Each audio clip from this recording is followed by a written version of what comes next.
السلام علیکم ورحمۃ اللہ وبرکاتہ.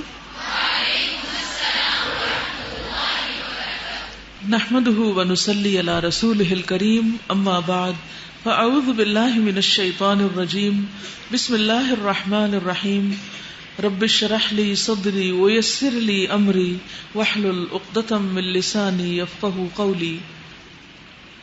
روزہ تو ہم رکھ لیتے ہیں لیکن عام طور پر ہم اس کے اوپر ملنے والے ثواب اور اجر اور فائدے کی نیت نہیں رکھتے، اور بعض اوقات ہم پھر روزے کو ایک بوجھ سمجھ رہے ہوتے ہیں. تو اگر ہم اس کو یاد رکھیں کہ روزہ اللہ سبحانہ وتعالیٰ کی طرف سے اگرچہ ایک فرض عبادت ہے لیکن ہمارے لیے بے شمار فائدوں کا سبب ہے، تو اس سے کیا ہوگا کہ ہمارا روزہ ہمارے لیے آسان بھی ہو جائے گا، انجوائبل ہوگا، اور ہم خوشی خوشی اس کو رکھیں گے. تو اس میں یہ ہے کہ روزہ جنت میں داخلے کا ذریعہ ہے.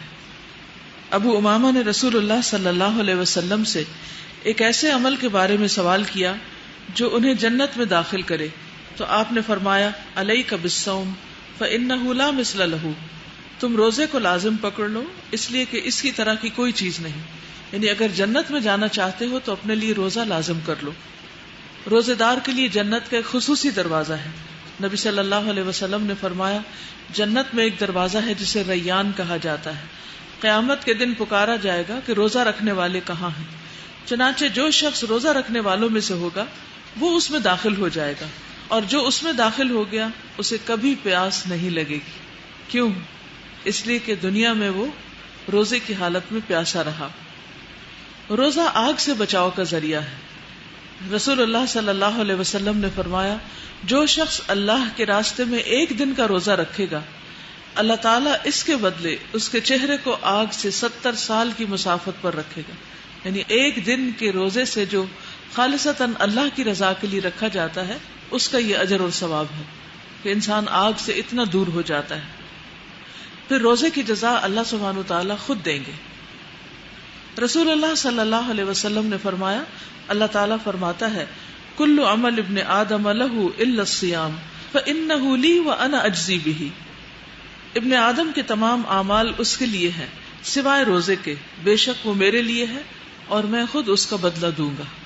اور وہ کیا ہوگا؟ وہ ایک سرپرائز ہوگا، سب سے بہترین ہوگا، کیونکہ اللہ سبحانہ وتعالیٰ سب سے بڑے خزانوں کا مالک ہے. تو جو کچھ اللہ تعالیٰ دے سکتا ہے وہ کوئی اور نہیں دے سکتا. اس لیے ہمیں اللہ ہی کی خاطر روزہ رکھنا چاہیے تاکہ اللہ سبحانہ وتعالیٰ سے بہترین جزا پا سکے. پھر روزہ ڈھال ہے. رسول اللہ صلی اللہ علیہ وسلم نے فرمایا روزہ آگ سے ڈھال ہے جس طرح لڑائی میں تم میں سے کسی کی ڈھال ہوتی ہے. یعنی روزے کی وجہ سے انسان بہت سے ان گناہوں سے بچ جاتا ہے جن کے ارتکاب کی صورت میں وہ جہنم میں جا سکتا تھا.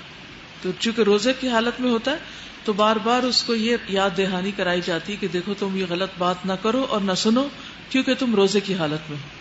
تو روزہ ہمیں مسلسل نیکی کے اوپر ابھارتا رہتا ہے اور برائی سے روکتا رہتا ہے.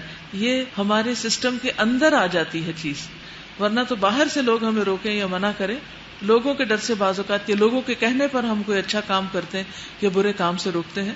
لیکن یہاں پر کیا ہے کہ جب روزے سے ہوتا ہے انسان تو انسان کے اندر ہی ایک ایسی چیز کام کر رہی ہوتی، اور جب انسان کا اپنا اندر اس پر گواہ ہو جائے، وہ اس کو کسی اچھے کام کا کہنے لگے اور برے سے روکنے لگے، تو پھر اس سے بڑی اور کوئی چیز نہیں ہو سکتی. لیکن روزہ 3 طرح کا روزہ ہوتا ہے: عام روزہ، خاص روزہ اور خاص الخاص روزہ.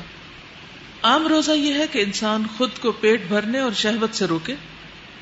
خاص روزہ یہ ہے کہ نظر، زبان، ہاتھ، پاؤں، کان اور تمام اعضاء کو گناہ سے بچائے، خصوصاً زبان کو غیبت سے، دوسروں کے بارے میں بری رائے دینے سے، برے کمنٹ کرنے سے، کسی کا مذاق اڑانے سے.